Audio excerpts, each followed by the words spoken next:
जय श्री राम, जय बागेश्वर धाम, जय गुरु कृपा। आज हम वाल्मीकि रामायण के अरण्य कांड के 36वें सर्ग को हिंदी में पढ़ेंगे। जय राम रमारमणं समनं भव ताप भयाकुल पाहि जनम अब देश सुरेश रमेश विभो शरणागत मागत पाहि प्रभो। जय राम रमारमणं समनं। जय श्री राम। 36वां सर्ग हिंदी में। तात मारीच, मैं सब बता रहा हूँ, मेरी बात सुनो। इस समय मैं बहुत दुखी हूँ और इस दुख की अवस्था में तुम ही मुझे सबसे बढ़कर सहारा देने वाले हो। तुम जन स्थान को जानते हो जहाँ मेरा भाई खर, महाबाहु दूषण, मेरी बहन शूर्पणखा, मांसभोजी राक्षस महाबाहु त्रिसरा तथा और भी बहुत से लक्ष्य वेद में कुशल शूरवीर निशाचर रहा करते थे। वे सभी राक्षस मेरी आज्ञा से वहाँ घर बनाकर रहते थे और उस विशाल वन में जो धर्माचरण करने वाले मुनि थे उन्हें सताया करते थे। वहाँ खर के मन का अनुसरण करने वाले तथा युद्ध विषयक उत्साह से संपन्न 14,000 शूरवीर राक्षस रहते थे जो भयंकर कर्म करने वाले थे। जन स्थान में निवास करने वाले जितने महाबली राक्षस थे वे सबके सब उस समय अच्छी तरह सन्नद्ध होकर युद्ध क्षेत्र में राम के साथ जा भिड़े थे। वे खर आदि राक्षस नाना प्रकार के अस्त्र शस्त्रों का प्रहार करने में कुशल थे, परंतु युद्ध के मुहाने पर रोष में भरे हुए श्री राम ने अपने मुंह से कोई कड़वी बात न कहकर बाणों के साथ धनुष का ही व्यापार आरंभ किया।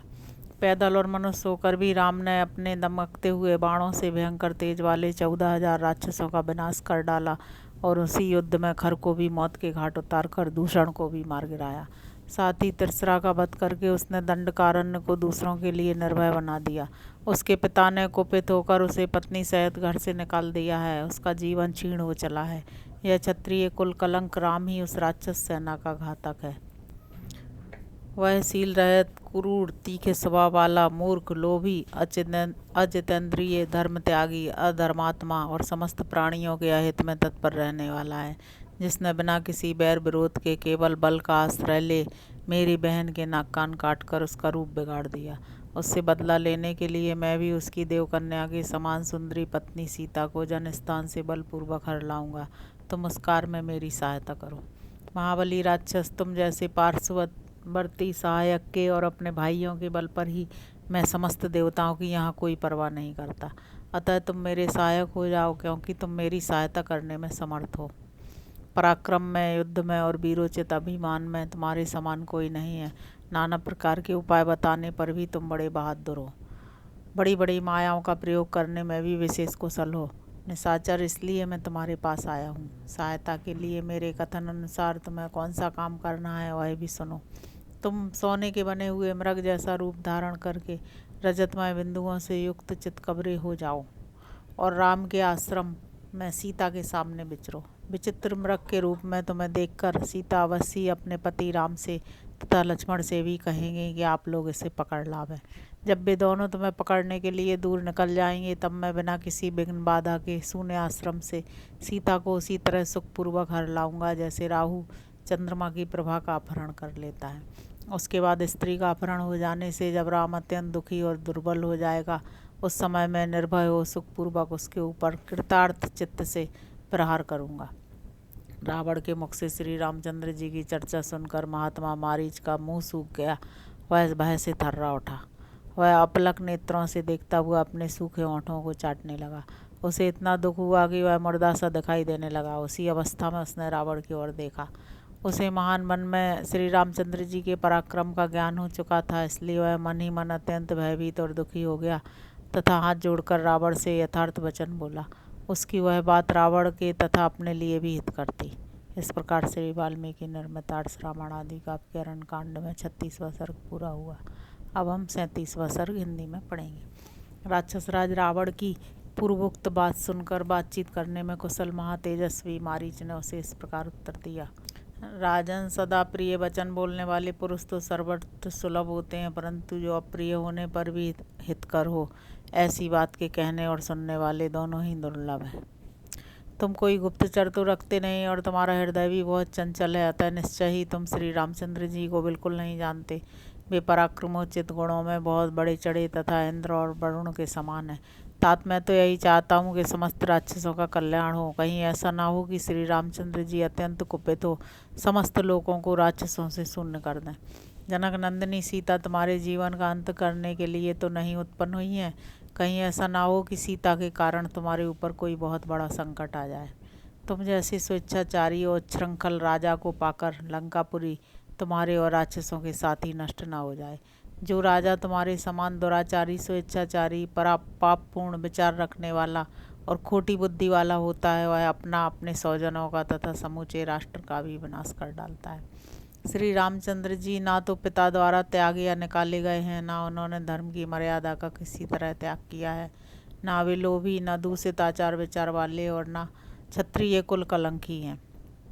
कौशल्या का आनंद बढ़ाने वाले श्री राम धर्म संबंधी गुणों से हीन नहीं हुए हैं।